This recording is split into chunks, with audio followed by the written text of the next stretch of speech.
গত 30শে অক্টোবর মানে গত বৃহস্পতিবার কমিশন মাত্র 300 সংগঠন সমিতি প্রতিষ্ঠানের সাথে আলোচনা মত বিনিময় সভা শেষ করেছে। এর মাঝে শুক্র শনি 2 দিন পার হলো। আগামীকাল রবিবার থেকেই হবে পে কমিশনের চূড়ান্ত যাচাই বাছাই পর্ব। আমরা যেহেতু একটা ডেডলাইন দিয়েছি যে 15ই ডিসেম্বরের মধ্যে যদি আমাদের আশার আলোর প্রতিফলন না ঘটে তাহলে কিন্তু কোনো কর্মচারী আর ঘরে বসে থাকবে না। আমরা 16ই ডিসেম্বর থেকে রাজপথে নেমে আসতে বাধ্য হব, কিন্তু আমরা সেটা চাই না। এই নিউজটা কিন্তু সরকারের কাছে পৌঁছে গেছে এবং এটা বিশাল একটা চাপ সৃষ্টি করেছে, প্রভাব ফেলেছে।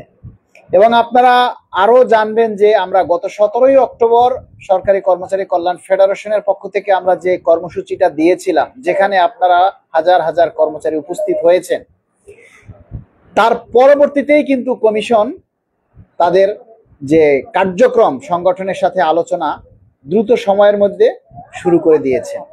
এবং 17 তারিখের কার্যক্রমে 17 তারিখের যে কর্মসূচি আমরা দিয়েছিলাম সেই কর্মসূচির প্রভাবেই কিন্তু কমিশন অনেক দূর এগিয়ে গেছে এবং কমিশন এবং সরকার কিন্তু বুঝতে পেরেছে। কারণ আমরা কখন কি কর্মসূচি দেই, কতজন মানুষ সেখানে উপস্থিত হয়, এগুলি সব কিন্তু গোয়েন্দা সংস্থার মাধ্যমে সরকারের কাছে রিপোর্ট যায়।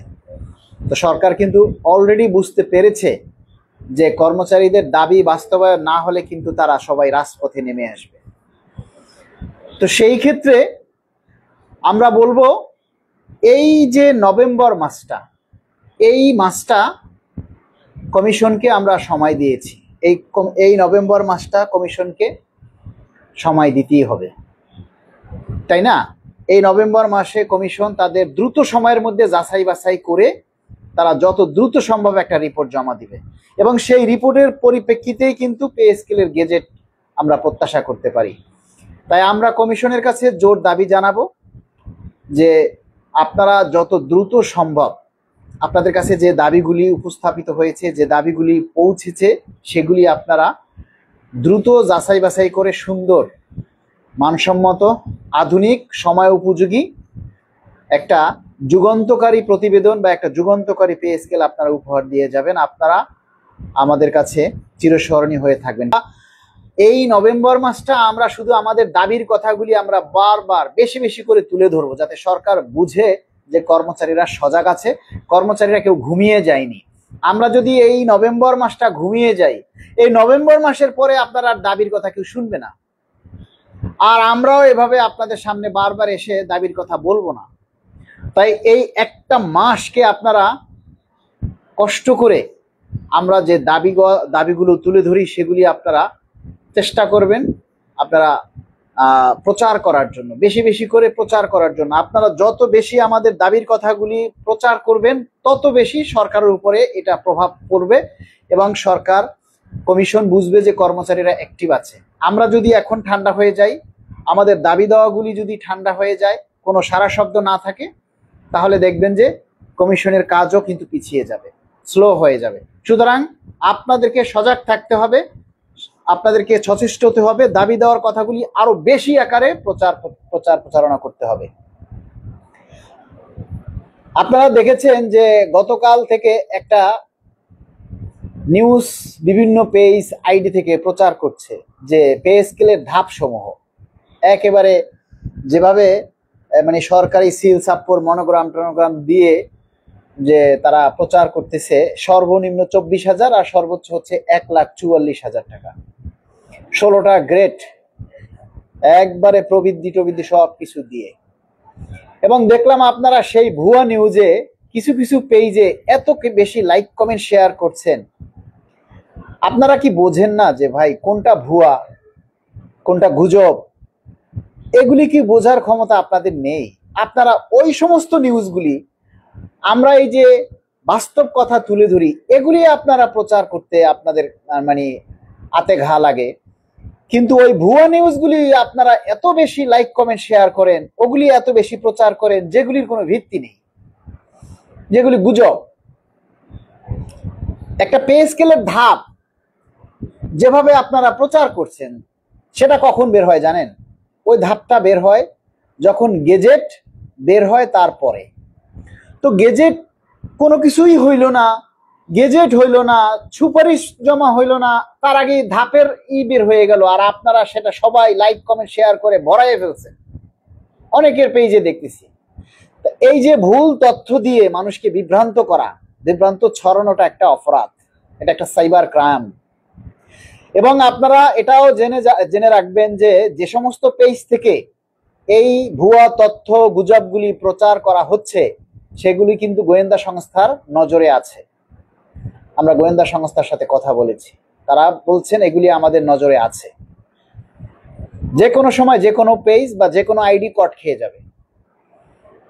এই যে সরকারকে বিভ্রান্ত করা হচ্ছে, কমিশনকে বিভ্রান্ত করা হচ্ছে এই সমস্ত ভুয়া গুজব দিয়ে, যেগুলি আপনারা দেখেছেন অনেকবার আমি এইগুলি প্রমাণ করেছি। আপনারা জানেন যে কিছুদিন আগে বিভিন্ন চ্যানেলে বের হয়েছে কি যে কমিশন থেকে চূড়ান্ত রিপোর্ট জমা হয়ে গেছে। আমি সেগুলির বিরুদ্ধে বলেছি যে না, এগুলি গুজব, ভুয়া। কমিশন এখনো তথ্য সংগ্রহ করছে। কমিশন থেকে ঠিকই তথ্য অধিদপ্তর থেকে একটা স্পষ্টীকরণ চিঠি জারি হয়েছে। তারপরে আবার হঠাৎ করে ফেসবুকে ঝড় উঠলো, নভেম্বরের মধ্যে ক্যাবিনেটের সভা শেষ, উপদেষ্টাদের ক্যাবিনেট মিটিং শেষ, ক্যাবিনেট মিটিং আর হবে না। আমি সেটার প্রতিবাদ করেছি যে একটা সরকার যতদিন থাকবে তারা যে কোনো সময় যে কোনো মুহূর্তে ক্যাবিনেট সভা ডাকতে পারে, ঠিক আছে?